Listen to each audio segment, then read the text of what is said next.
Apakah suara saya terdengar, Kedengaran, Bu. Bapak Ibu? Jelas, Bu. Jelas, Bu.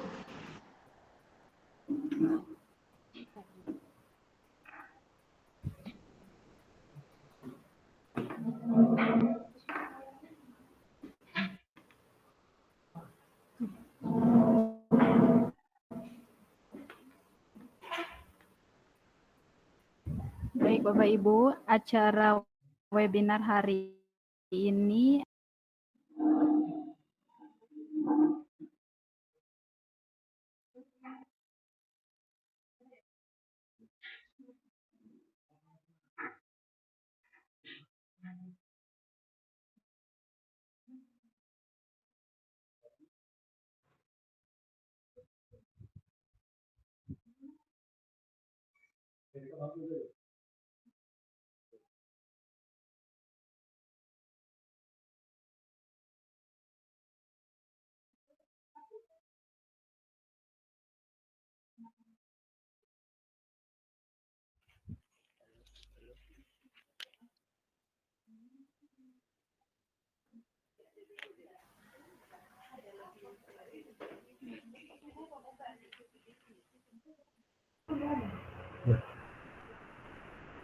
Bismillahirrahmanirrahim.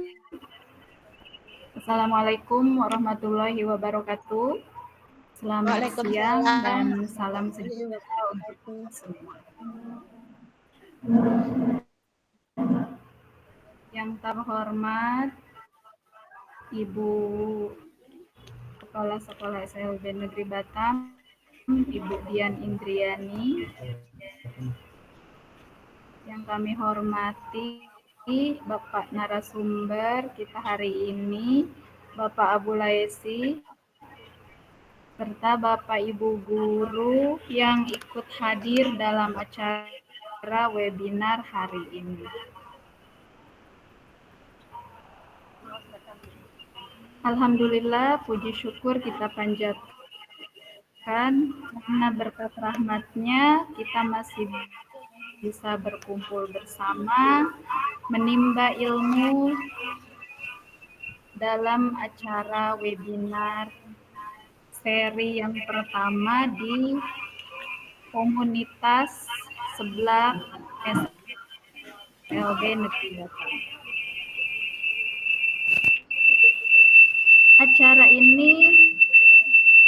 Acara pertama kita ya Bapak Ibu, mengadakan webinar yaitu memanfaatkan dari platform Merdeka Mengajar. Baik, Bapak Ibu, Yang nggak ngomong matikan aja. sebelum acara kita mulai, alangkah baiknya kita menyanyikan lagu Indonesia Raya dan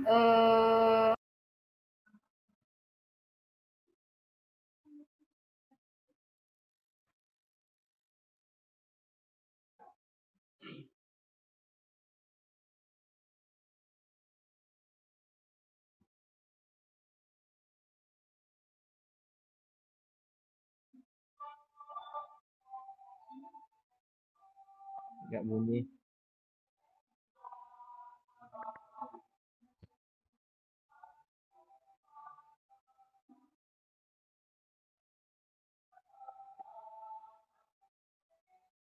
Nggak ada dia. Nggak.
Baik, sebagai bentuk rasa nasionalisme kita, tadi kita sudah menyanyikan lagu Indonesia Aku pakai kuota. Raya. Untuk selanjutnya, supaya kegiatan ini berjalan dengan lancar, alangkah baiknya kita berdoa bersama menurut agama dan keyakinannya masing-masing. Nge-lag. Berdoa Mulai. dimulai. Berdoa mulai udah.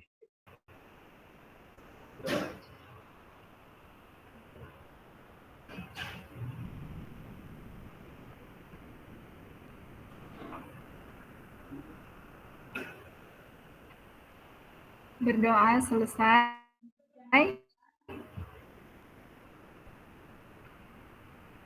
Baik, Bapak Ibu, acara webinar siang hari ini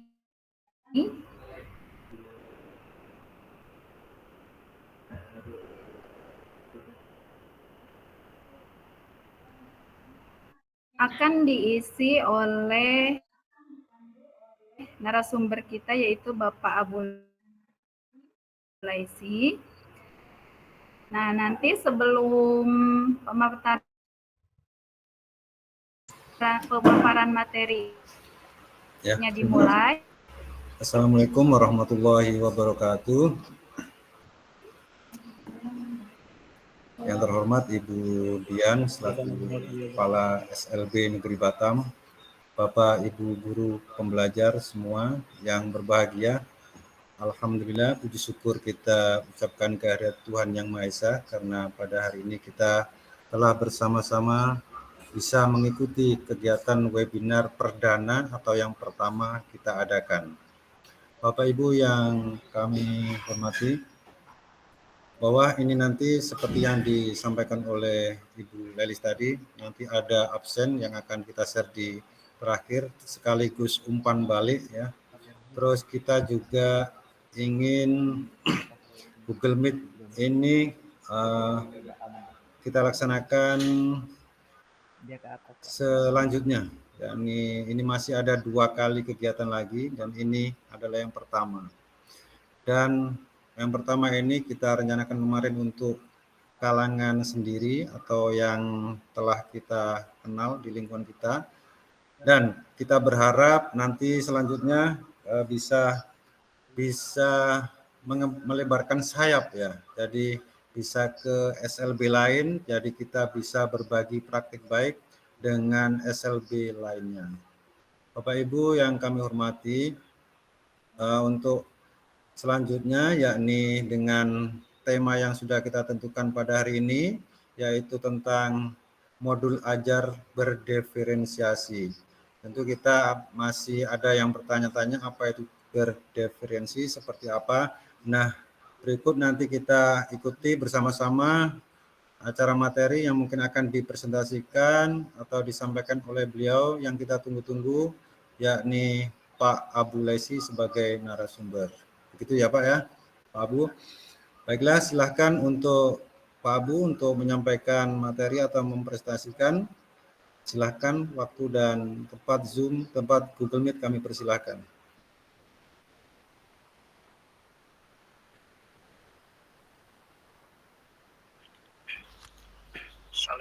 Assalamualaikum.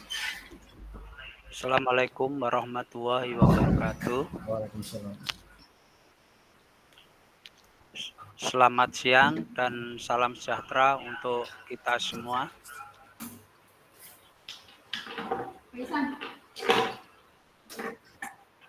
Alhamdulillah pada siang hari ini kita bisa melaksanakan kegiatan webinar Ombel Sebelah SLB Negeri Batam. Headsetnya Bu Lelis nyala loh. Yang saya hormati Ibu Kepala Sekolah, Mikrofonnya nyala di laptop. yang saya hormati juga teman-teman sejawat Oh, Pak Usnan. komunitas Tadi Ombel ngeleng-ngeleng Bu Lelis. Sebelah SLB Suaranya Negeri Batam. 10 detik. Iya, lambat. Pas Pak Usnan Pada lambat. hari ini kita akan mengadakan webinar dengan judul yaitu pembelajaran yang berdiferensiasi.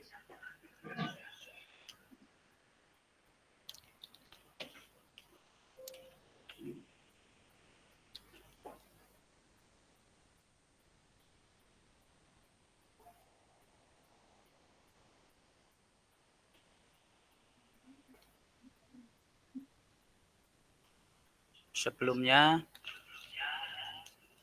mari bersama-sama tadi sudah kita berdoa. Mungkin akan kita absen ya, satu persatu. Jumlah komunitas kurang lebih 30 ya Bu ya. Alhamdulillah pada siang hari ini sudah ada.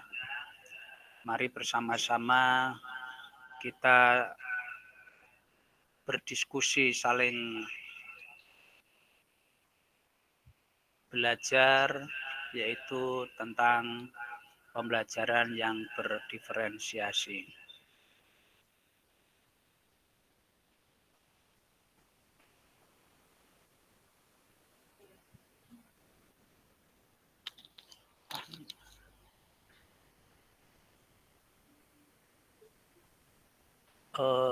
Ibu Rahmi ada?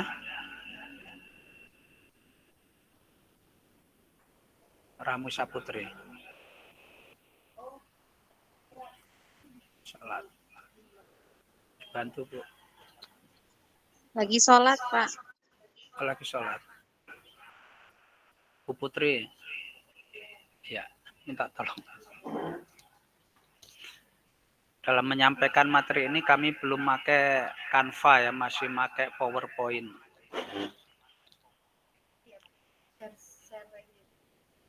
Mau.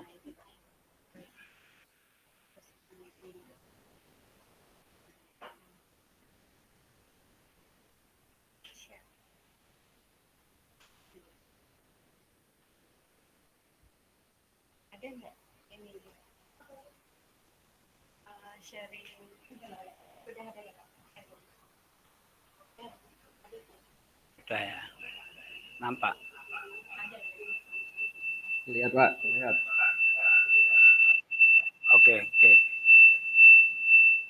Oke.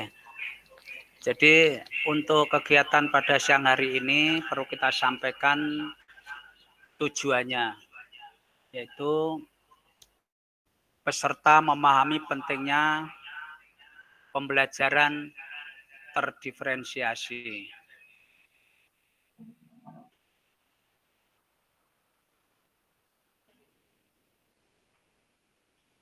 Jadi untuk menghangatkan suasana pada siang hari ini mungkin bisa minta perwakilan dari peserta untuk melakukan ice breaking. Mohon peserta salah satunya Bu Lastri atau Bu Mumu kami persilahkan.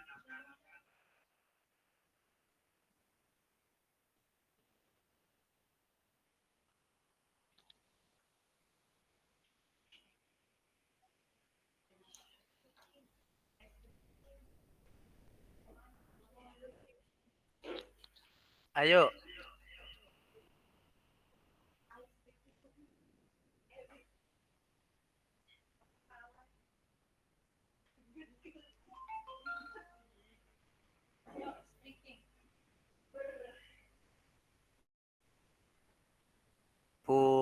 Rahmi.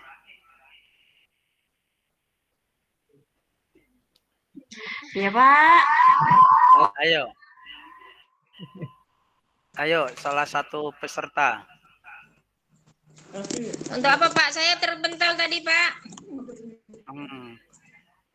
Kita lakukan ice breaking untuk menyegarkan suasana pada siang hari ini yang masih ngantuk. Biar semangat. Masih ngantuk. Iya mati makanya. Saya pun terpental juga.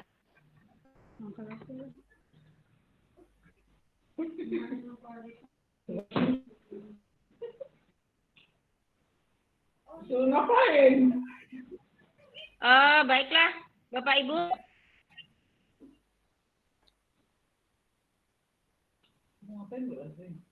Suruh ice breaking. Iya Pak Abu. Iya, monggo silakan. Suaranya nggak ada. Iya, kita hanya mengulang aja kemarin yang pernah kita lakukan waktu KKG ya teman-teman, Bapak Ibu guru. Hanya supaya kita refresh kembali aja. Yuk kita bersama-sama ya. Satu, kalau di gambar kita sambil belajar berhitung. Nah ini bisa nanti diterapkan di kelas-kelas kecil maupun anak-anak yang lagi belajar berhitung. Satu ditambah dengan gerakan ya supaya badan kita juga bergerak. Bapak Ibu ya. Satu ya untuk siklunya ya. Untuk tangan kanan ini satu. Kalau dua seperti apa? Kita tekuk lengannya ya. Kita tekuk membentuk angka 2. Kemudian 4 ada 2 tangan diangkat dan ada 2 kaki. Jadi kita membungkuk, cukup bungkukkan aja. Ya, itu angka 4. Kemudian walaupun kita duduk, kalau 6 ya, 6. Kalau 6 ditempelkan di telinga, kemudian jari tangan ditekuk. Ya, ini 6 ya. Nah, ayo kita sambil mengingat. Kemudian kata 8, walaupun kita duduk di kursi, cukup putarkan pinggang 2 kali. Membentuk angka 8. Nah, lagunya 1 ditambah 1 semuanya bernyanyi dan menggerakkan anggota tubuh. Setuju Bapak Ibu? Ya, kita mulai. Setuju. 1, 2, 3. 1 ditambah 1. Ya. Ya, Pak. Ya, gimana? Sudah? Udah mulai belum? Terpental itu. Ayo, kita lanjutkan ya, bisa Bapak Ibu?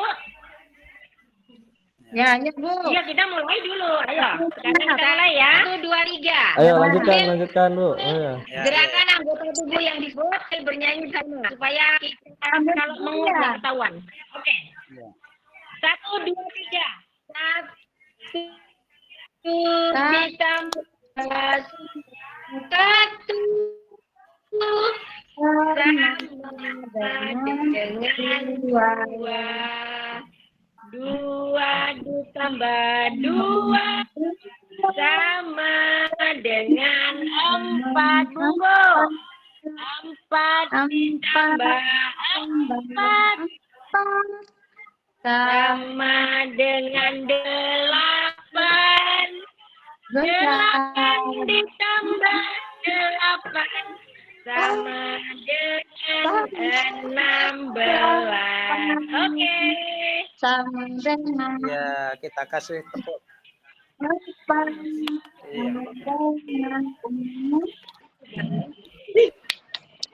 Iya. Iya, kita kasih tepukan yang gemuruh untuk Bu Lastri. Iya, alhamdulillah. Sesi ini pertama-tama kita perlu membuat kesepakatan kelas ya. Yang pertama, hadir tepat waktu. Saya pikir sudah, karena mungkin baru pertama, mungkin ada kekurangan teknis. Ya, jadi saya anggap sudah tepat. Tidak meninggalkan kelas selama sesi berlangsung. Tidak membuka dan menyalakan gawai HP, laptop selama kegiatan berlangsung. Kalau laptop itu tentu Sholat kita boleh karena buat sebagai Pak, media izin kita. sholat. Iya. Berpartisipasi aktif dalam diskusi, menghargai pendapat peserta lain, semua pendapat dan pertanyaan yang berharga. Bertanya, memberikan pendapat dengan tertib. Setuju? Oke lah. Setuju. Iya. Setuju, Pak. Setuju. Setuju. Sebelum menelaah materi pada sesi ini, marilah kita mendiskusikan studi kasus berikut ini. Bu Atri telah mengajar di SLB selama bertahun-tahun. Selain mengajar, beliau juga harus menyelesaikan berbagai tugas administratif di sekolah dan mengikuti pelatihan. Karena materi di mata pelajaran yang diampu tidak berubah, beliau memutuskan untuk menggunakan rancangan pembelajaran tahun lalu saja untuk siswa yang baru tanpa penyesuaian terhadap karakteristik siswa dan tidak melakukan refleksi pembelajaran tahun lalu agar menghemat waktu. Ya, sudah dipahami? Jadi Ibu Lastri ini adalah masih menggunakan materi tahun pelajaran yang lalu, intinya seperti itu. Karena kesibukan, ya, menyelesaikan berbagai tugas administrasi sekolah, mengikuti pelatihan dan lain-lain. Bagaimana pendapat Bapak Ibu tentang pembelajaran yang dilakukan oleh Bu Atri tersebut?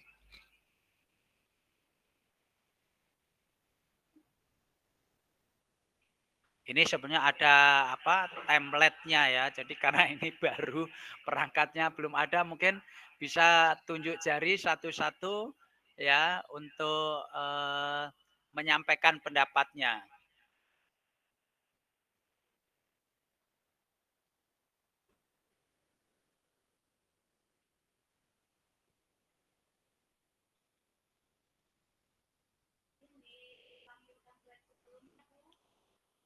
Naikkan dulu. Izin disampaikan.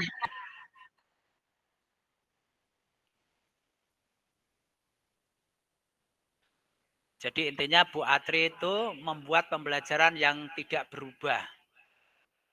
Ya, dengan alasan kesibukan, mengikuti pelatihan.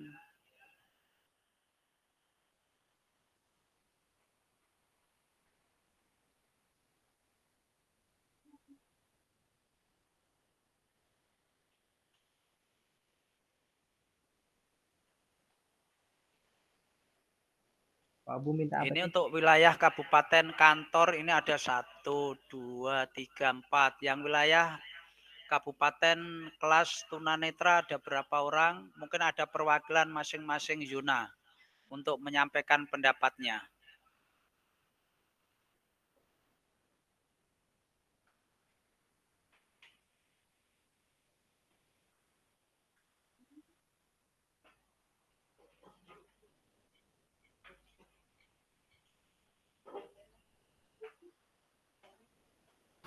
Ya, silakan Bapak Ibu. Bu Retno, mungkin Bu Retno silakan.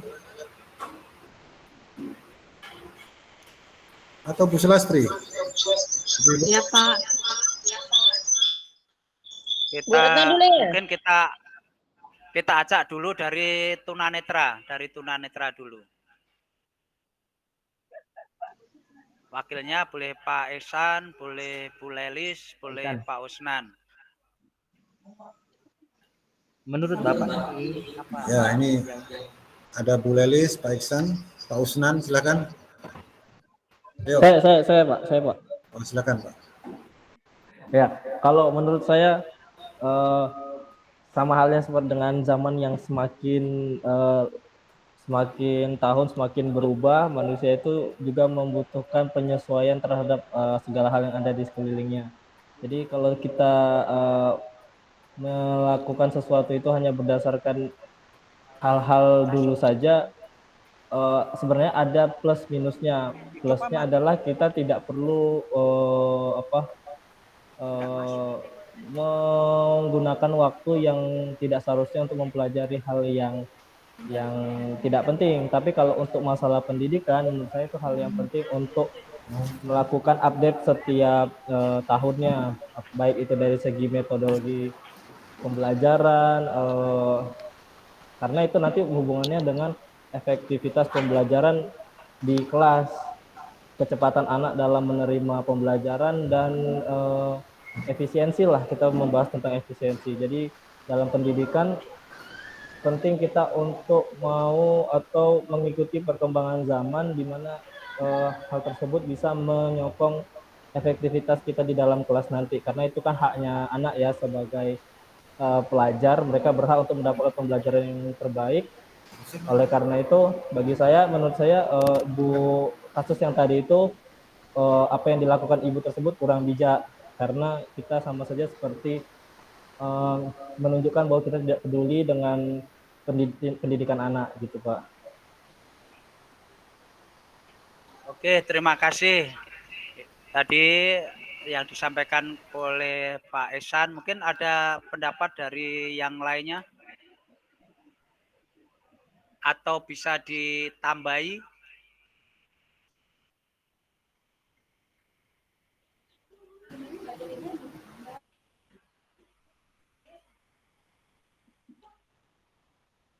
Yang tunarungu?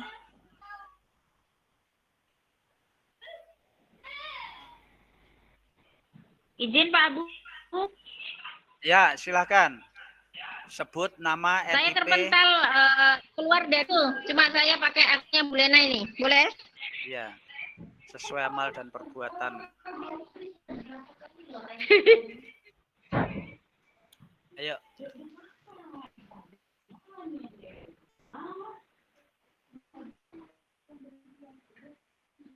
Bisa didengar suara saya Pak? Udah. Bisa. Oke, baiklah, terima kasih atas Bapak yang masalah yang Bapak ajukan tadi. Saya coba memberikan suatu pernyataan ya Pak ya. Jadi begini, anak-anak kita itu memiliki karakteristik yang berbeda. Kemampuannya juga berbeda-beda. Baik di jurusan A, B, C, dan seterusnya. Nah, kalau CP, sementara CP itu harus dapat mengakomodir ketuntasan belajar anak, semua anak. Artinya setiap anak kita harapkan mendapatkan hasil belajar yang maksimal sesuai dengan kemampuan dan karakteristiknya. Apabila persiapan mengajarnya monoton, artinya tidak menyesuaikan dengan karakteristik anak, dengan kemampuan anak, maka itu hanya dipukul rata ya. Oh, anak tunarungu seperti ini kok, anak yang tunagrahita seperti ini kan tidak seperti. Nah, sehingga kalau persiapan mengajar itu tidak disesuaikan dengan karakteristik dan kemampuan anak tadi, kita juga hanya meraba-raba menyamaratakan semua anak. Kalau sudah begitu, apakah kita bisa memastikan hasil belajar anak itu sesuai dengan yang kita harapkan maupun yang keluarga harapkan? Nah, jadi kalau menurut saya, sesibuk apapun ya memang tugas ini sebagai pengajar ya kita juga harus mengikuti walaupun tidak semuanya harus kita gaji. Karena apa? Anak-anak masuk sekolah itu kan berdasarkan juga asesmen. Artinya kita sudah punya pegangan sedikit dari asesmen itu. Disitulah patokan kita supaya kita bisa memberikan layanan yang baik. Sementara itu Pak, terima kasih. Oke, terima kasih tanggapannya dari tunarungu yang tunagrahita. Tambah.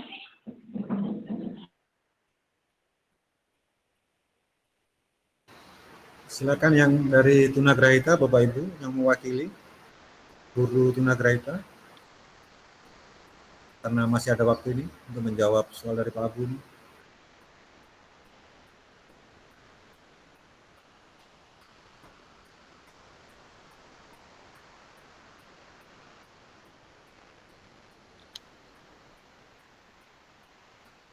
Silakan.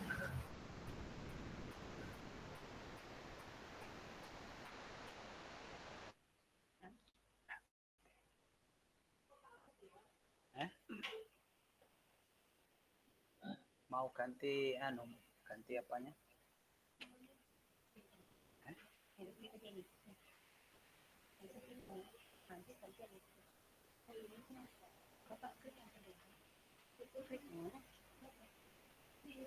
Enggak, kita mau ganti ya. Rahmi mana? Nih. Mau ganti tempelan.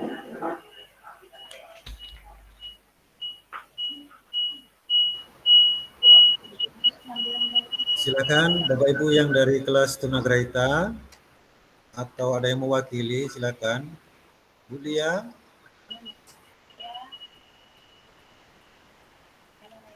Bagaimana Bu anggotanya?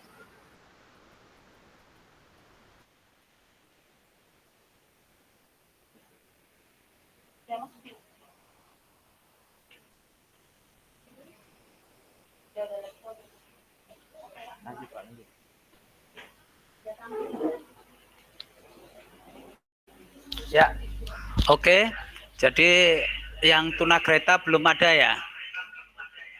Oke, jadi kita mempertajam statement dari Pak Ehsan dan juga Bu Lastri bahwa pembelajaran kita tidak boleh stagnan atau mandek, ya. Filosofi kurikulum Merdeka adalah merupakan kurikulum yang mengakomodir ya suatu kebutuhan yang up to date, yang sifatnya adalah fleksibel. Dalam membuat pembelajaran kita tentu ingat bahwa kita adalah berpusat kepada peserta didik. Ya, jadi tadi benar apa yang disampaikan oleh Ibu Lastri bahwa sebelum kita membuat rancangan pembelajaran, kita perlu mengadakan asesmen diagnostik, yaitu bagaimana kita untuk merancang pembelajaran sesuai dengan karakteristik siswa. Ya, jadi memang tidak ada alasan untuk tidak membuat rancangan pembelajaran yang tidak sesuai dengan karakteristik atau kebutuhan kemampuan peserta didik. Langsung kita masuk ke konsepsi pembelajaran berdiferensiasi. Pengertian pembelajaran berdiferensiasi, suatu pembelajaran yang merupakan proses belajar mengajar di mana peserta didik dapat mempelajari materi pelajaran sesuai dengan kemampuan, apa yang disukai, dan kebutuhannya masing-masing. Sehingga mereka tidak frustasi dan merasa gagal dalam pengalaman belajarnya. Ya, ini menurut Breuk dan Maggie 2010, Fogg dan Hoffman 2011, Tom Linson. Ini pendapat dari ahli. Ya, jadi ada beberapa pengertian, ya banyak sebetulnya, namun kami mengambil salah satu pengertian dari Breuk dan Maggie, Fogg dan Hoffman serta Tomlinson. Ya, pengertiannya seperti ini. Jadi bagaimana membuat anak tidak merasa frustasi, ya, dan merasa senang apa yang mereka ajari, karena kita mendapatkan hasil dari asesmen diagnostik itu untuk bisa mengakomodir, ya, bagaimana keinginan siswa itu.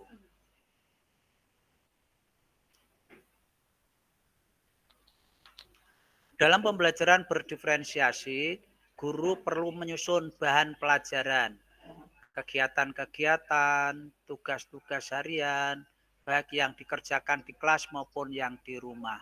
Dan asesmen, akhirnya sesuai dengan kesiapan peserta didik dalam mempelajari bahan pelajaran tersebut.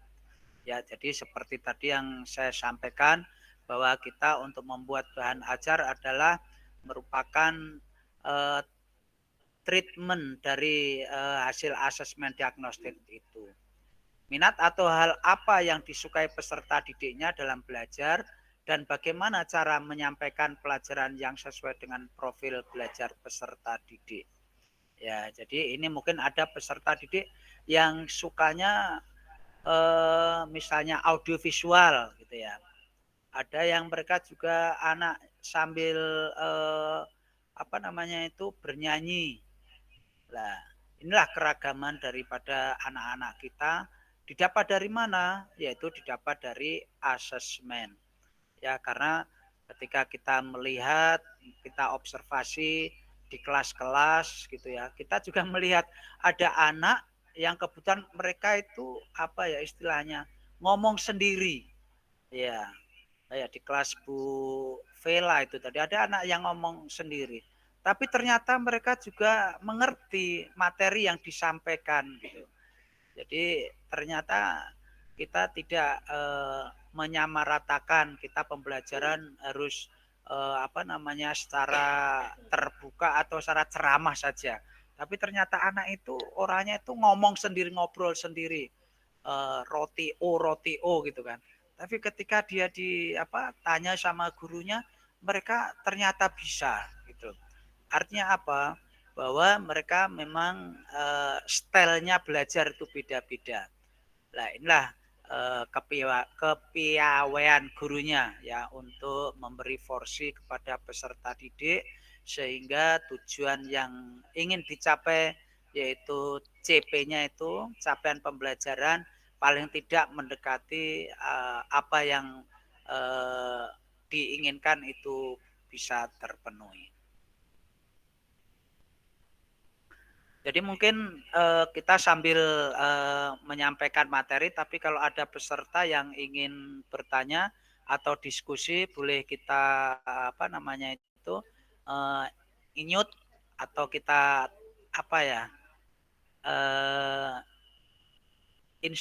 instruksi lah untuk menyampaikan masukan-masukannya.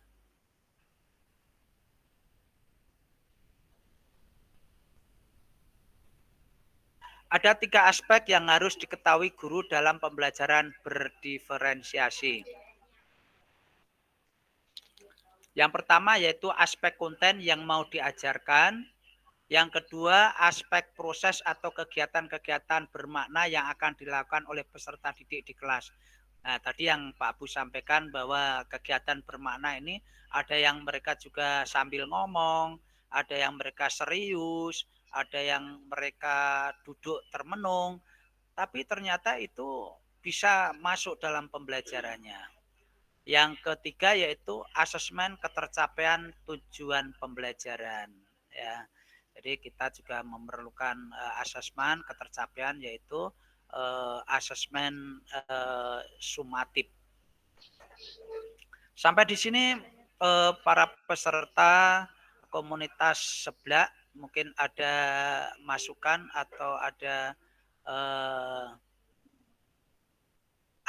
koreksi, kita sama-sama belajar. Kami buka termin yang pertama, silakan. Silakan, ada yang antrian dalam tanda angkat tangan ini, Bu Retno ya. Bu Retno, raise hand kan? Siap? Iya, Pak. Iya, silakan Bu. Ada yang disampaikan Bu? Ya, terima kasih kesempatannya Pak Abu dan Pak Husna serta teman-teman semuanya. Tadi sudah disampaikan aspek-aspek yang harus diketahui. Ini maksudnya Pak, yang perlu kita perhatikan atau ada jenis-jenis diferensiasi yang kita bisa lakukan di kelas, Pak?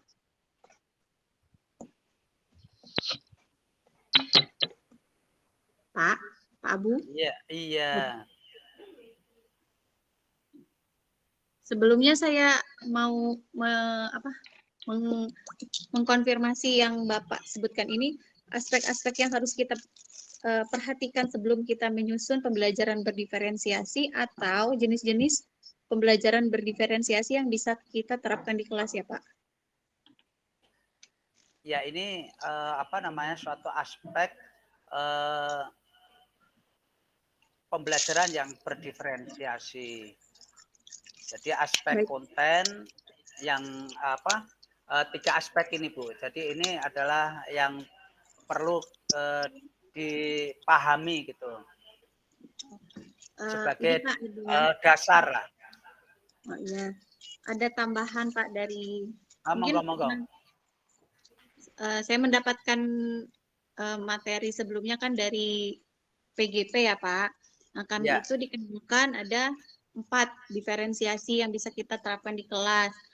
Ya. Ada diferensiasi konten, proses, produk, dan lingkungan belajar. Iya. Gitu Pak. Jadi kalau yang konten dan proses tadi kan sudah Bapak sampaikan ya bahwa kontennya misalkan si anak A masih berhitung 1 sampai 10, sedangkan anak B udah sampai 20, itu kan sudah konten yang berbeda. Kemudian kalau diferensiasi produk, misalnya anak disuruh hasil dari pembelajaran itu anak itu bebas. Mereka misalkan mau membuat gambar atau mereka mau membuat puisi atau mereka mau membuat sebuah presentasi atau poster, itu bisa disesuaikan dengan kemampuan anak itu sendiri yang sejalan dengan materi, tentunya dengan dibimbing oleh Bapak dan Ibu gurunya. Kemudian yang terakhir adalah diferensiasi lingkungan belajar. Nah, jadi lingkungan belajar yang di kelas, mungkin ada anak yang suka duduknya lesehan, atau ada anak yang suka duduk sendiri, atau ada anak yang bisa bekerja jika dia berkelompok. Nah, mungkin itu aja Pak tambahan dari saya. Terima kasih. Wassalamualaikum warahmatullahi wabarakatuh. Iya. Betul, kemarin saya juga untuk yang aspek produk gitu ya. Kemarin saya cenderung itu ke SMK ya, tapi sebenarnya juga bukan. Jadi sebenarnya ini juga bisa ditambahi di samping juga lingkungan belajar juga suatu produk dari hasil anak yang beragam. Jadi perlu ditambahi. Bagus sekali Bu untuk tambahannya. Ya, jadi memang betul, jadi anak-anak itu juga perlu itu untuk diketahui produk ya, samping juga konten, bagaimana bakat minatnya, prosesnya, lingkungannya gitu ya. Jadi betul sekali, terima kasih atas masukan. Kebetulan kami mengambil sumber ini juga mungkin belum lengkap ya, atau karena lebih awal, jadi ketika ada perubahan-perubahan yang sifatnya itu dinamis bisa kita lengkapi. Terima kasih.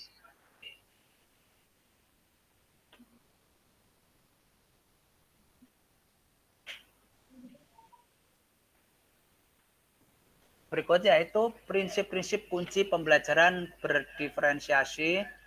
Pembelajaran berdiferensi harus dibentuk melalui cara berpikir guru yang menganggap setiap anak dapat bertumbuh dan berkembang secara optimal sesuai dengan kapasitasnya masing-masing.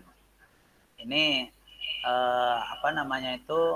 dari pendapat Tomlinson dan Moon 2013 sebagai tokoh dari pembelajaran berdiferensi menyatakan bahwa ada 5 prinsip dasar yang membantu guru dalam menerapkan pembelajaran berdiferensiasi ini. Jadi tadi yang didapat dari Bu Retno ada 4, yang saya cantumkan tadi 3, di sini Tomlinson malah ada 5. Jadi memang kita ada suatu perkembangan yang sifatnya dinamis. Nah, ini tadi yang Bu Retno, lingkungan belajar ya. Nah, dimaksud meliputi lingkungan fisik sekolah dan kelas, di mana peserta didik menghabiskan waktunya dalam belajar di sekolah. Iklim belajar merujuk pada situasi dan kondisi yang dirasakan peserta didik saat belajar, relasi dan berinteraksi dengan peserta didik lain maupun gurunya. Ya, jadi ternyata juga lingkungan belajar mempengaruhi gitu ya. Di dalam pembelajaran, guru harus memberikan respon kepada peserta didik sesuai dengan kesiapan, minat, dan profil belajar mereka supaya kebutuhan mereka dalam belajar terpenuhi. Jadi Bu Retno bilang katakan kalau yang lesehan ya mungkin ada dipenuhi dengan apa namanya karpet gitu kan, karena tempatnya tidak memenuhi. Kalau mereka yang bisa duduk ya duduk gitu, lingkungannya seperti itu.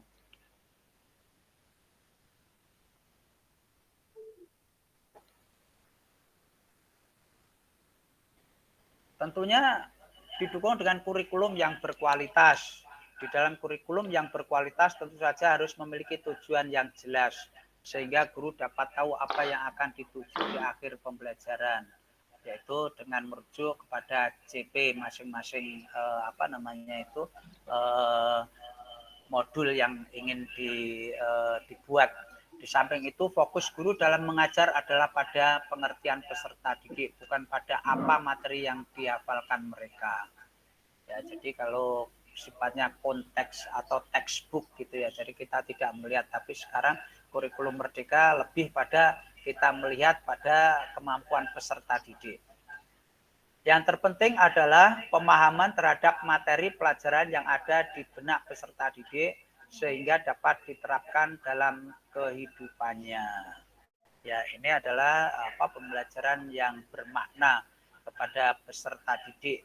Bukan sekedar mereka menghafal, tapi ini adalah merupakan hasil dari pembelajaran bermakna sehingga mereka bisa diaplikasikan dalam kehidupan sehari-hari.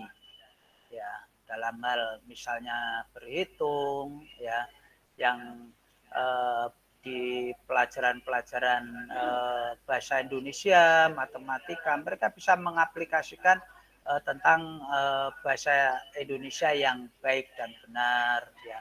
Misalnya berhitung, ya mereka di rumah misalnya bisa mengaplikasikan ketika disuruh menghitung berapa ayammu nak gitu. Jadi itu adalah bukan sekedar mereka tahu 1 tambah 1 ada 2. Gitu. Jadi ini adalah lebih pada bermakna. Hal lain yang perlu diperhatikan oleh guru adalah bagaimana kurikulum yang ada dapat menantang semua peserta didiknya, baik yang memiliki kemampuan di atas rata-rata, yang sedang maupun di bawah rata-rata. Bagi penantang, mereka dengan pemikiran-pemikiran lain yang lebih mendalam tentang materi yang dibahas sehingga mereka tidak akan jenuh dan bosan dalam mempelajarinya. Nah, ini salah satu aspek pengayaan dan juga remedial. Ya, kalau dulu itu dalam KTSP K13 ya, di situ ada yang namanya kurikulum yang bersifat eskalasi, duplikasi, modifikasi, substitusi, dan omisi. Ya, tapi ini kayaknya gambarannya bagi mereka yang mempunyai kemampuan atas atau di atas rata-rata, kita diberi peluang untuk pengayaan, ya, lebih percepatan. Ya, untuk yang sedang mungkin ya biasa-biasa saja, tetapi bagi yang di bawah mungkin kita diberi remedial. Mungkin itu sudah dilakukan oleh teman-teman kita dalam pembelajaran sehari-hari kita.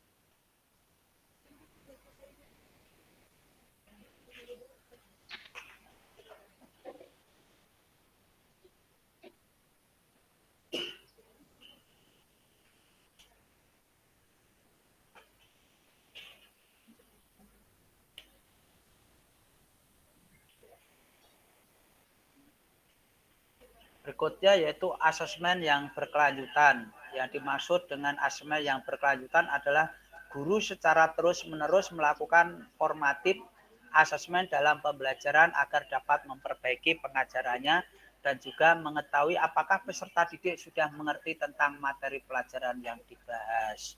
Ya, makanya sekarang dalam membuat modul kita ada namanya rubrik-rubrik penilaian, ya. Jadi kita sudah bisa melihat sejauh mana kemampuan peserta didik setelah pembelajaran. Ya, itu adalah asesmen berkelanjutan yang sudah dilakukan oleh seorang guru agar kita selalu bisa ya membuat dasar pembelajaran-pelajaran berikutnya.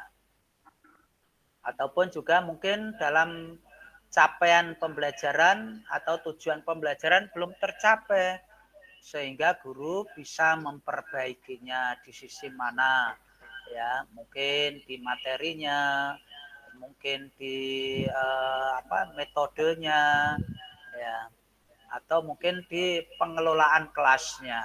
Ya, kadang-kadang kita melihat dari anak-anak yang tunagrahita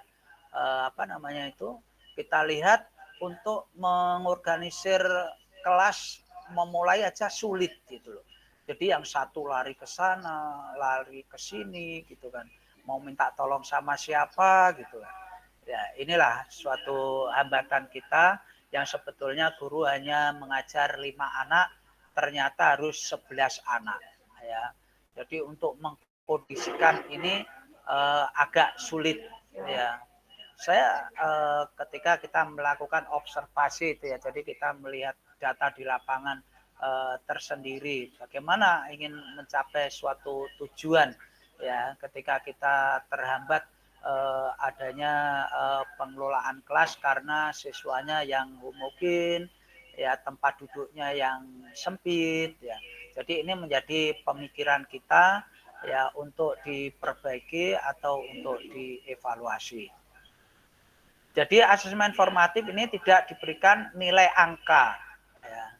Jadi cukup mungkin dengan narasi-narasi ya, melainkan hanya sebagai diagnostik tes atau mengetahui masalah-masalah apa yang dihadapi peserta didik sehingga sulit mengerti apa yang belum dimengerti dan apa yang dapat dilakukan oleh guru untuk membantu peserta didik meningkatkan pengertiannya ya. Jadi ini guru pun sudah luar biasa, mereka menjelaskan tentang hal yang konkret, semi konkret, ke hal-hal yang sifatnya adalah sulit, dari yang mudah, yang sedang. Ini nampaknya sudah dilakukan oleh teman-teman kita di sekolah kita. Ya. Mungkin untuk asesmen ini ada masukan atau ada koreksi dari teman-teman?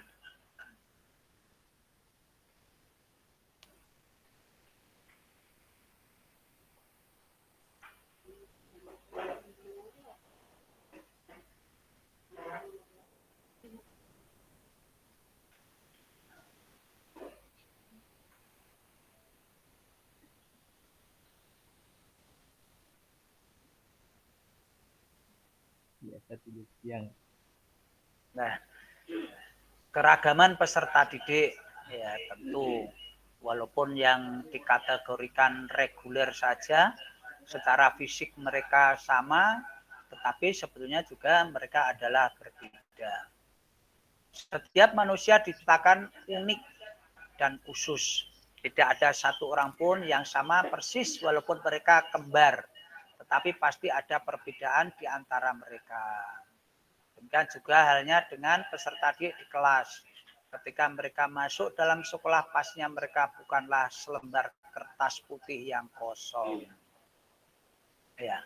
Jadi bahwa memang anak-anak kita apalagi yang di SLB ini ya, di SLB yang memang merupakan lembaga yang menangani atau melayani anak-anak yang istimewa ya, anak-anak yang khusus ya, ini lebih cenderung pelayanan kita itu masih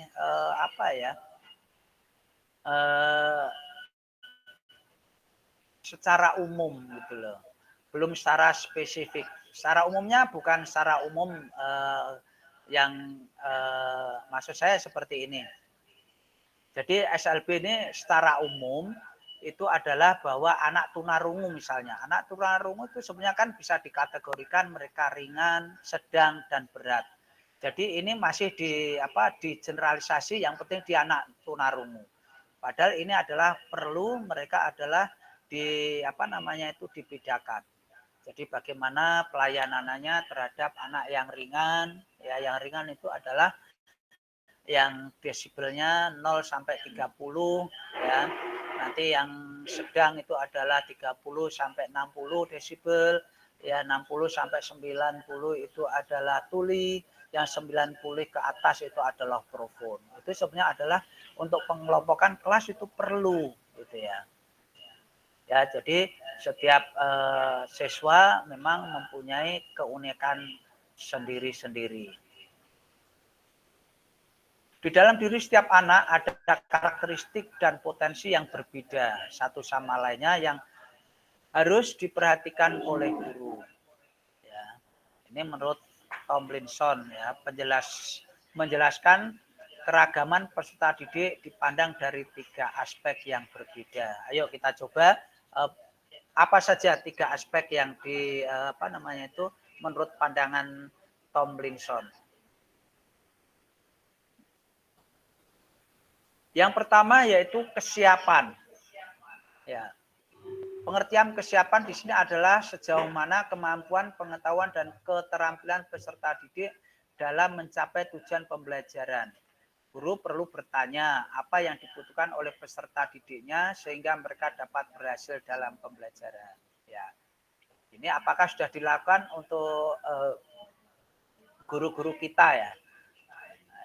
Saya yakin ya sudah sudah dilakukan. Walaupun mungkin efektivitasnya perlu diperbaiki kualitasnya.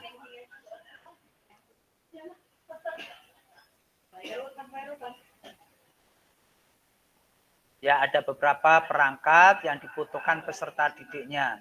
Ya, jadi mungkin kita juga belum bisa mengakomodir 100% ya. Karena sekarang contoh sebetulnya di dalam pembelajaran kita bisa menggunakan media gadget ya. Tapi sementara ini siswa masuk kelas ya belum boleh persilahkan menggunakan gadget HP ya. Jadi sebenarnya itu juga bisa juga untuk media pembelajaran.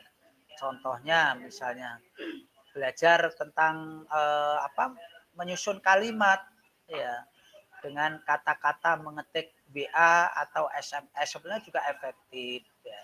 Bisa juga ya, tapi ini ke depan mungkin itu bisa dimanfaatkan cara. Ada salah satu anak yang mereka suka HP, yang lainnya tidak, yang satu belajarnya sudah serius, yang satu pakai HP nanti kacau ya. Jadi itu juga belum bisa diakomodir secara komprehensif.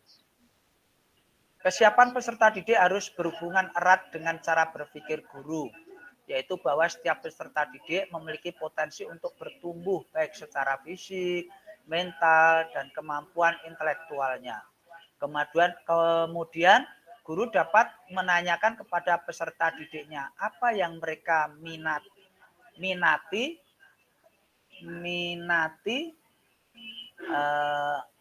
keberhasilan dalam pembelajaran. Ya, ini kurang aneh. Berasal dalam pembelajaran. Ya. Jadi setelah saya lihat ya di lapangan ada beberapa anak ternyata ketika sudah terakomodir ya mereka sudah mulai baik gitu ya. Ada anak yang tadinya mereka itu hiper itu kayak anaknya Bu Gus Vina ya. Anak Bu Vina itu udah di kelas 2 itu mereka sangat hiper sekali. Nah, tapi sekarang sudah menemukan kelemahannya, dicari solusinya. Sekarang paling tidak dia bisa konsentrasi belajar dengan teman sebayanya, ya. Itu juga luar biasa itu anak-anaknya.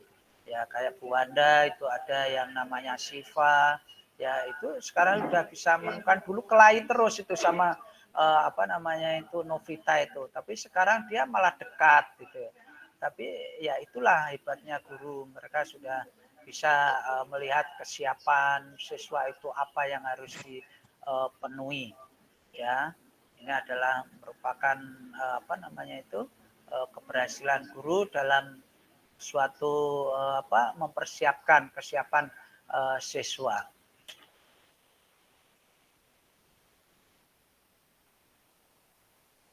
Profil belajar. Profil belajar peserta didik mengacu pada pendekatan atau bagaimana cara yang paling disenangi peserta didik agar mereka dapat memahami pelajaran dengan baik. Ya. Profil belajar peserta didik mengacu pada pendekatan atau bagaimana cara yang paling disenangi. Yaitu dengan cara demonstrasi, ya dengan cara kerja kelompok, ternyata lebih efektif gitu loh. Kalau dia disuruh sendiri mereka responnya kurang. Tapi ketika dia, ayo ini warnai, kamu kuning, kamu merah, ternyata mereka juga tertarik. Sehingga mereka juga sama-sama bisa mengikuti temannya yang secara kemampuan mereka lebih tinggi. Ada peserta didik yang senang belajar dalam kelompok besar. Nah, tadi yang saya sampaikan ya, kelompok besar, nanti mengerucut ke kelompok kecil. Memang dia agak sulit kalau ke kelompok kecil, karena merasa dia akan merasa tertekan atau merasa dia punya tanggung jawab sendiri. Tapi kalau misalnya berempat kan, dah itu ada si Raffi yang kerjain Raffi gitu, dibantu oleh Sinta gitu kan. Jadi dia hanya memegang saja, tapi ketika nanti kelompok besar itu dikurangi menjadi 2, mereka juga akan agak was-was. Tapi dengan apa namanya itu perlakuan yang terus-menerus, mau tidak mau akhirnya juga bisa. Gitu ya. Tadinya cuma senyum-senyum mereka bisa. Ya. Ada yang senang berpasangan atau kelompok. Nah, ini juga untuk anak-anak yang mereka itu pasif, ini sangat membantu sekali. Ada juga yang senang belajar sendiri. Anak yang belajar sendiri ini kelihatannya anak-anak yang mereka memang secara inteligensi mereka sudah apa namanya itu sudah mampu untuk menerima pembelajaran yang disampaikan oleh gurunya. Tapi yang saya lihat di kelas yang saya observasi, kebanyakan anak-anak yang sudah bisa itu lebih pada menjadi tutor sebaya. Mereka senang untuk membantu kawan-kawannya agar mereka bisa apa namanya memberi spirit mereka mau melakukan. Di samping itu panca indera juga memainkan peranan penting dalam belajar peserta didik. Kalau dulu kita di sekolah SD SMP itu untuk menempatkan peserta didik itu tidak di sebelah kiri terus gitu loh. Jadi nanti kalau orang Jawa bilang itu kero, itu matanya itu juling gitu.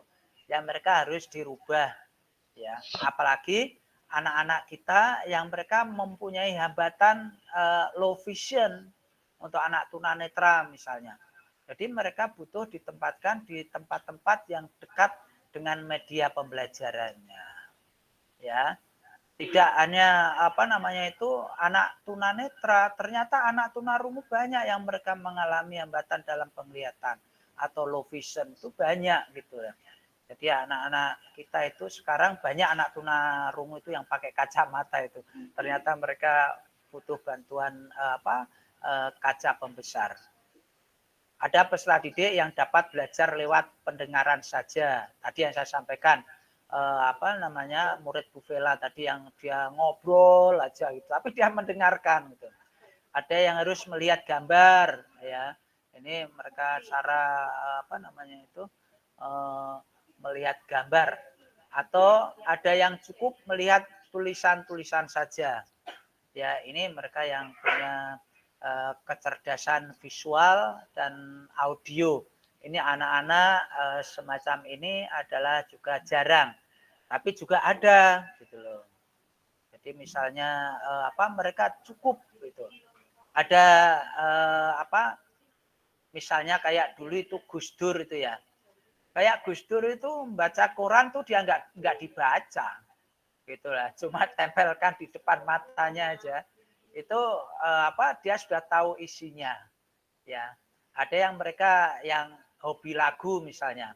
Dia itu cuma hanya mendengar satu bait aja, mereka sudah hafal. Nah, jadi inilah uniknya anak-anak kita. Ya.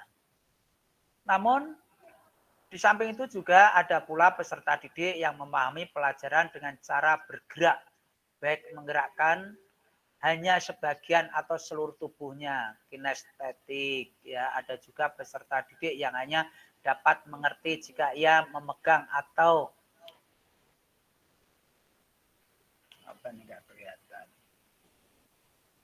memegang benda yang menjadi materi pelajaran.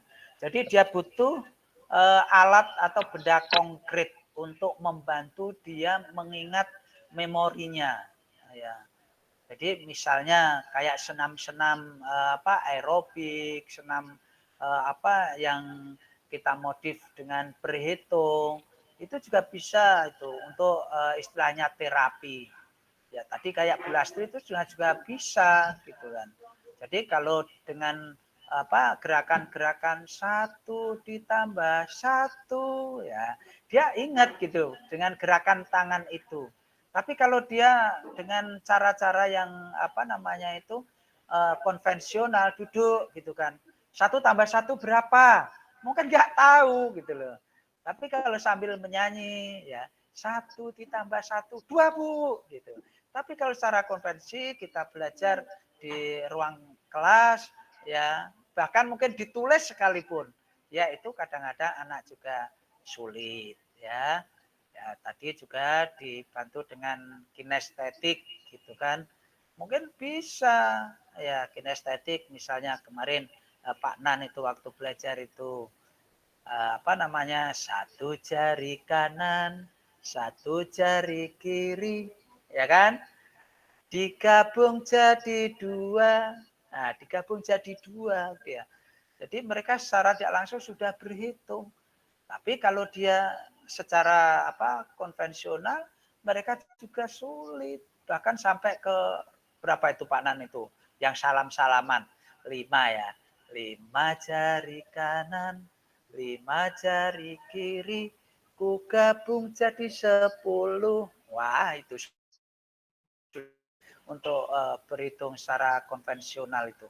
Ya, tapi dengan menyanyi, ya dengan kinestetik, mereka lebih cepat gitu ya.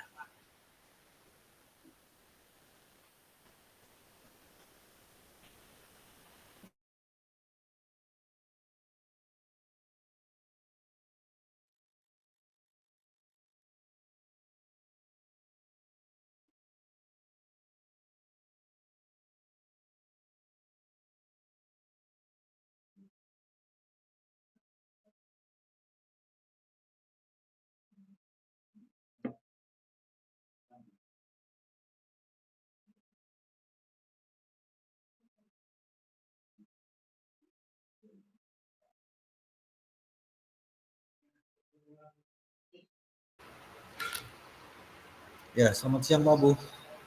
Sepertinya mengalami kendala ya untuk sinyal mungkin.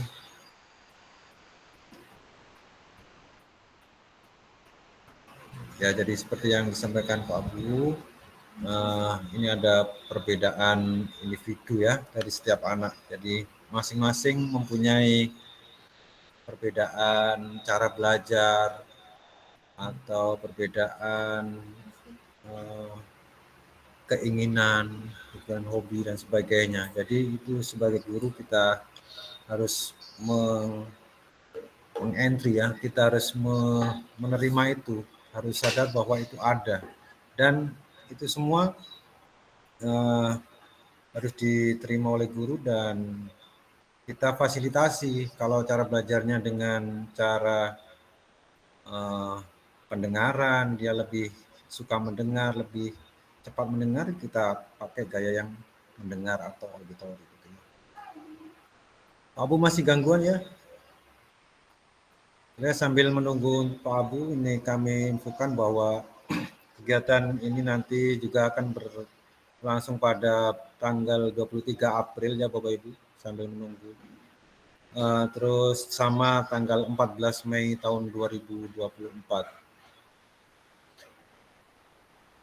Untuk saat ini tentang modul ajar berdiferensiasi, yakni perbedaan, menganalisis perbedaan individu yang disampaikan oleh pembicara Pak Abu Lesi. Mungkin Pak Abu bisa bergabung dengan laptop yang lain yang dekat dengan sumber internet. Silakan Pak Abu.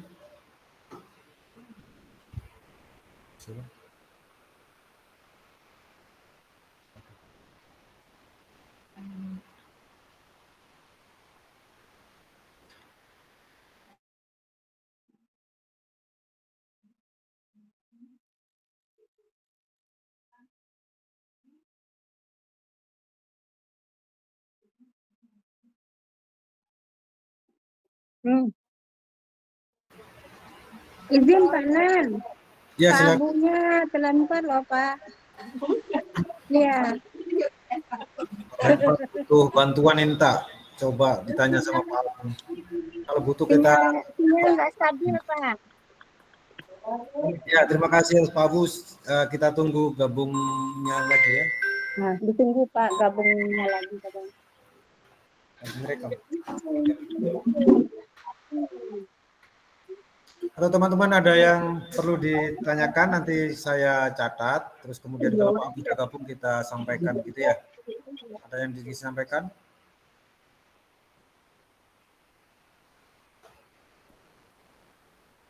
Karena masih ada sisa waktu kurang lebih setengah jam ya, 30 menit dari sekarang. Gimana Pak Limbong, apakah ada masukan Pak Limbong untuk keadaan seperti ini yang tidak terduga Pak Limbong? Oh bagus. Ya, terima kasih Pak Limbong.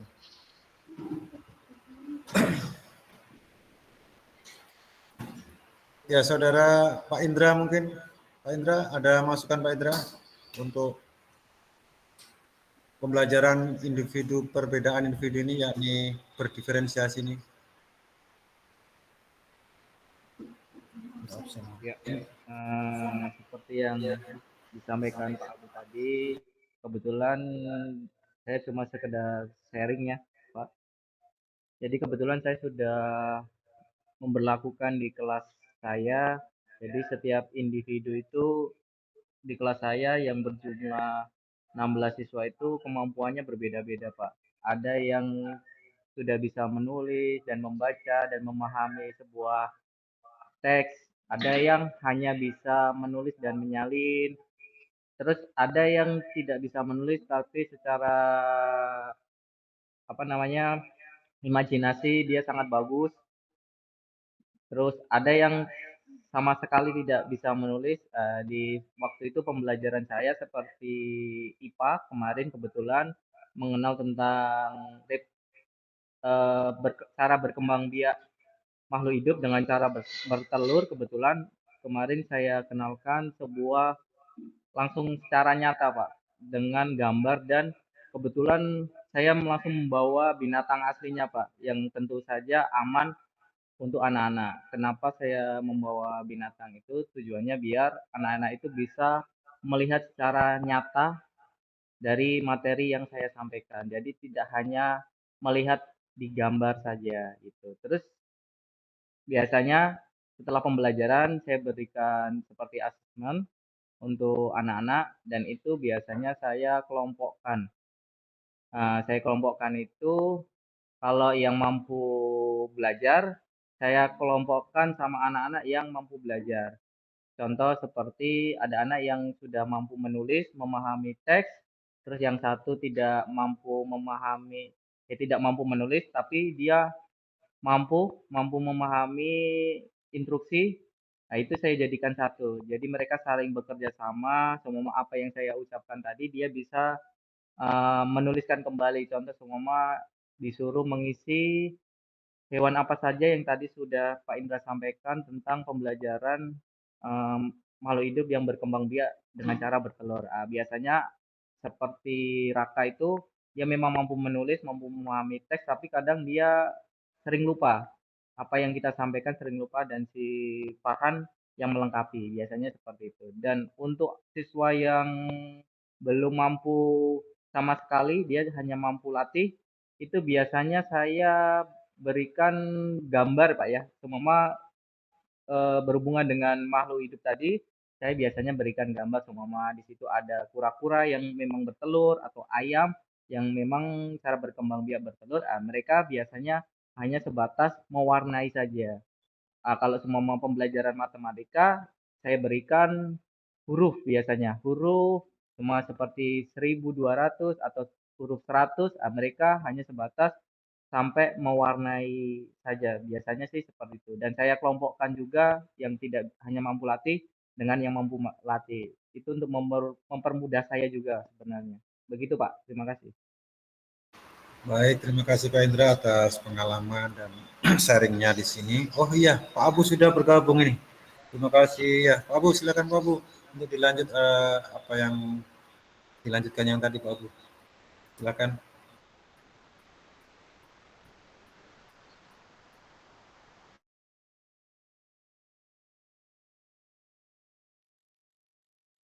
Pak Iksan kayaknya Pak Iksan Pak. Pak Iksan. Belum gabung Pak Abu. Suaranya masih mute Pak Abu.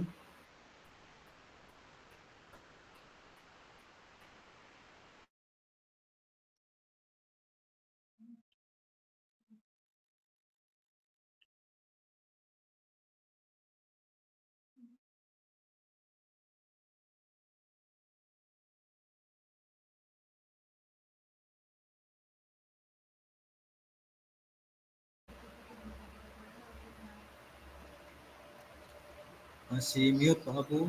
Mohon maaf. Iya.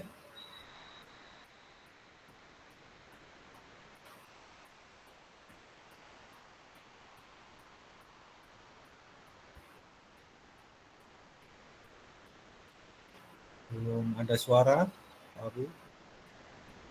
Seperti tanda mute-nya masih hidup.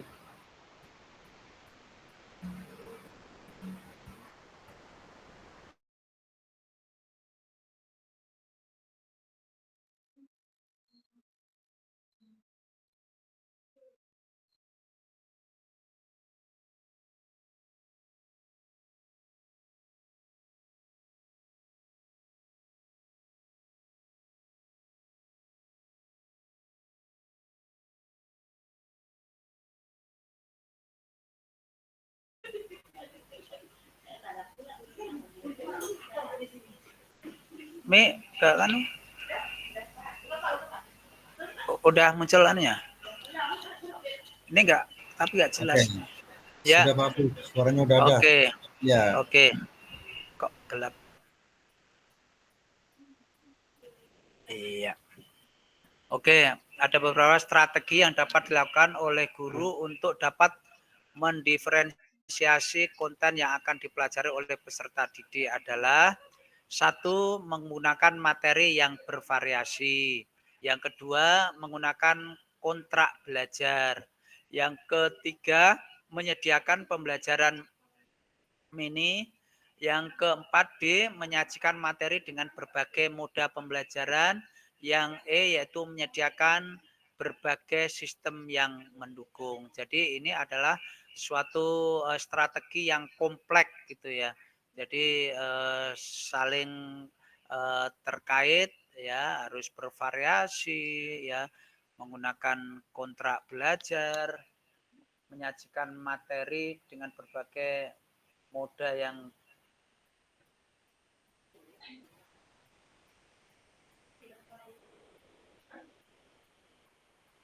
ini nggak bisa turun ini.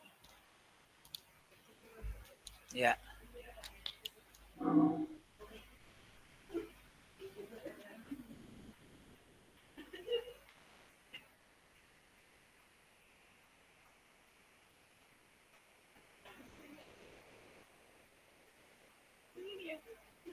Bukan.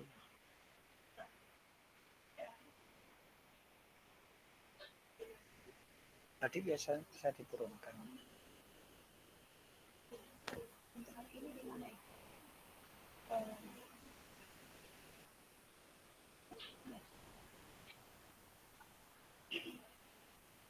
Bukan. Iya. Ya, ada.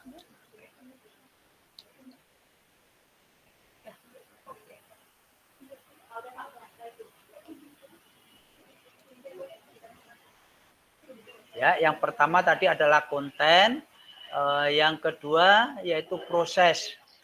Ya, yang dimaksud proses pada bagian ini adalah suatu kegiatan yang dilakukan peserta didik di kelas.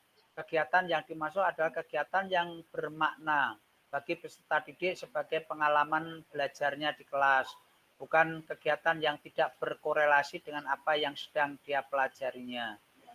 Kegiatan-kegiatan yang dilakukan oleh peserta didik ini tidak diberi penilaian kuantitatif berupa angka, melainkan penilaian kualitatif yaitu berupa enggak masuk.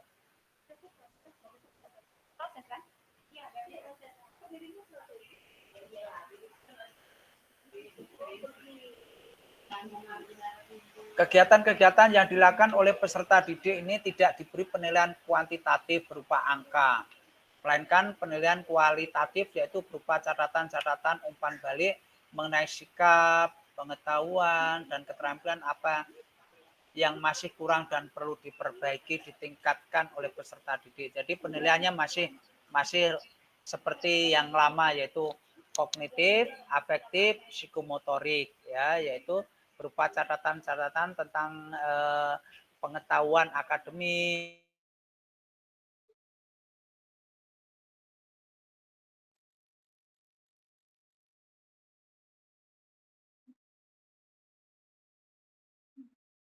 Hilang dia, Pak.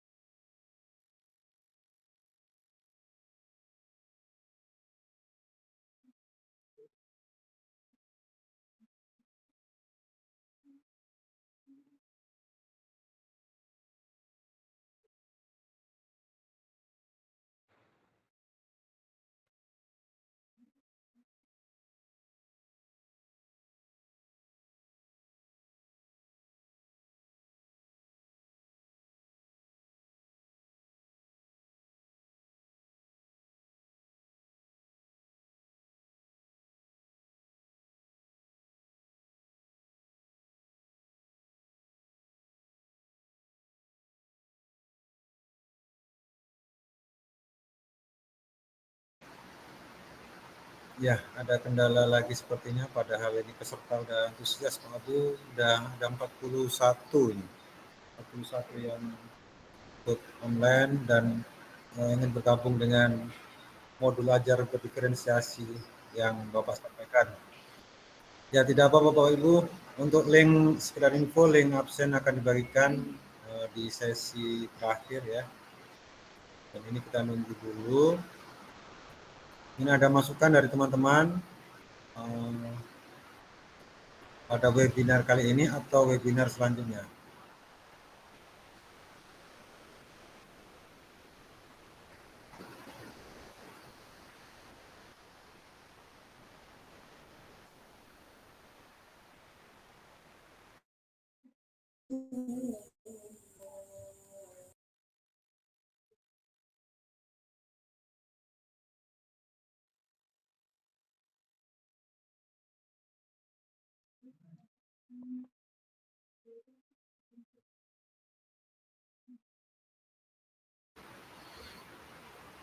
Jadi masih 15 menit lagi, sementara narasumber sedang terlempar, jadi mohon maaf. Sesi tanya jawab boleh, nanti kami kumpulkan ya, kami tuliskan, dan kalau ada waktu nanti dijawab oleh narasumber. Bagaimana ya Bapak Ibu? Boleh? Oke, terima kasih ya. Coba. Apa? Dari mana ini? Ada yang raise hand ya? Pak Limbong. Pak Limbong ya? Pak Limbong ada masukan? Tidak Pak, saya cuma bilang setuju aja. Oh, setuju. Ya, terima kasih Pak Limbong. Oh, ini Pak Abu udah bergabung lebih. Pak Abu, masih ada kurang lebih 15 menit Pak Abu, silakan.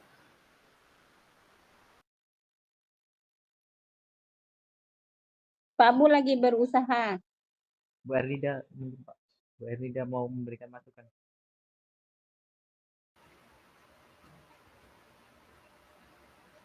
Kiri. Suara Pak Abu. Oke.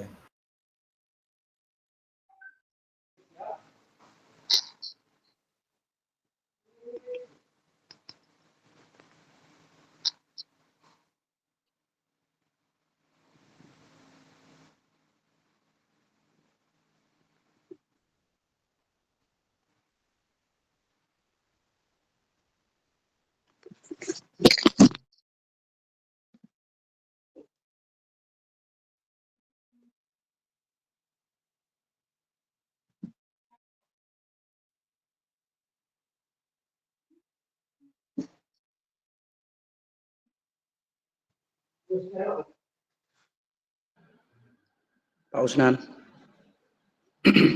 Ya, silakan. Saran Pak Usnan. Mungkin Ya, boleh. karena Boleh, silakan Pak. Mungkin karena jaringan Pak Abu itu bermasalah dan kebetulan Bu Erni berada di samping Pak Abu, saya pikir kalau masalah slide-nya bisa nanti di-share Pak. Tapi yang perlu kita dengar itu suara dari Pak Abu, penjelasan dari Pak Abu.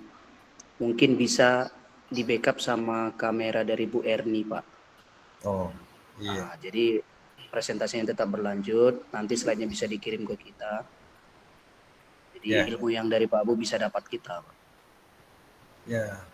Itu menurut saya, Pak. Karena dari tadi saya lihat jaringan Bu Ernida stabil.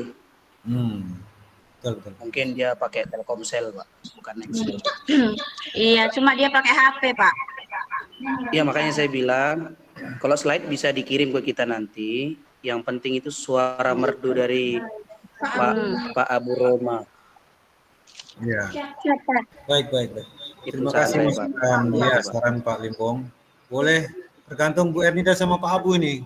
Bu Er atau Pak Abu boleh berbagi. Pak Nan. Iya. Kalau saya sih oke-oke aja. Cuman ini kan pakai HP. Iya. Bagaimana kalau Pak Abu kirim filenya ke Pak Usnan yang share screen-nya? Ini di presentasi masih ada ini kayaknya nih. Iya. Iya. Langsung dari HP bisa. Karena jauh tempatnya nanti. Kita sekilan satu nanti kita.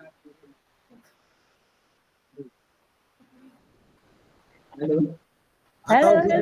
Itu masih ada wajah Bu Erni, langsung jelaskan boleh kalau ini. Itu kan bisa Bu Erni. Ya. Suara Pak Abu itu kedengarannya dari device-nya Bu Ernida sebetulnya. Oh, malah. Bukan dari akunnya Pak Abu. Ya. Saya dengar, Pak. Ini. Mungkin karena hujan juga ini, Pak, jadi agak rusak jaringan. Iya. Telkomsel bagus ya, Pak ya?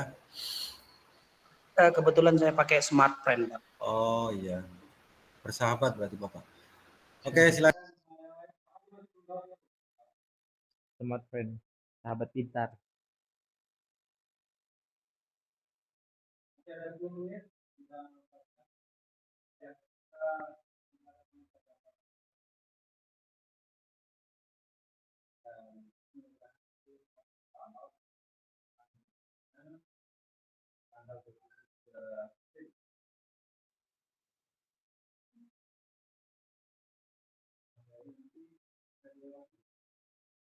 Chat.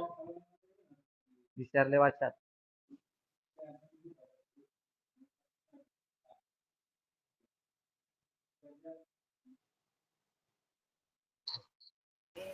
Oke.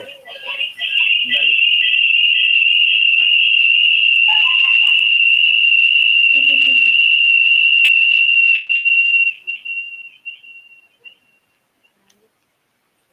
Ya, kita tampilkan untuk kesiapan, minat, dan profil belajar ya. Bagaimana kesiapan diskusi kelas dengan pertanyaan yang berbeda level kesulitannya, minatnya, diskusi kelas dengan pertanyaan yang berbeda sesuai minat peserta didik, profilnya adalah diskusi kelas dengan chatting di media online, podcast, talk show. Nah, jadi itu bisa pakai itu untuk formnya, ya. Tutor sebaya menjelaskan teman yang kesulitan, tutor sebaya yang memiliki minat yang sama, ya. Untuk profil belajarnya, tutor sebaya di kelompok besar, kelompok kecil, ya. Individu lewat video, gambar atau lagu. Nanti bisa kita kirim ke peserta yang apa namanya itu, yang terakhir, papan pilihan dengan kegiatan yang berbeda kesulitannya, belajar mandiri sesuai dengan minat peserta didiknya, asesmen dengan berbagai gaya belajarnya. Nah, ini produk tadi ya Bu Retno ya, yang kita belum. Biasanya produk ini merupakan hasil akhir dari pembelajaran untuk menunjukkan kemampuan pengetahuan, keterampilan, dan pemahaman peserta didik setelah menyelesaikan satu pelajaran atau bahkan setelah membahas materi pelajaran selama 1 semester. Produk sifatnya sumatif dan perlu diberi nilai. Produk lebih membutuhkan waktu yang lama untuk menyelesaikannya dan melibatkan pemahaman yang lebih luas dan mendalam dari peserta didik. Ya, ini berarti adalah hasil dari kemampuan belajar siswa selama 1 semester atau hasil dari apa namanya itu, ulangan atau asesmen sumatif. Ini perlu diberi nilai, ya. Jadi sesuai kemarin untuk apa namanya itu,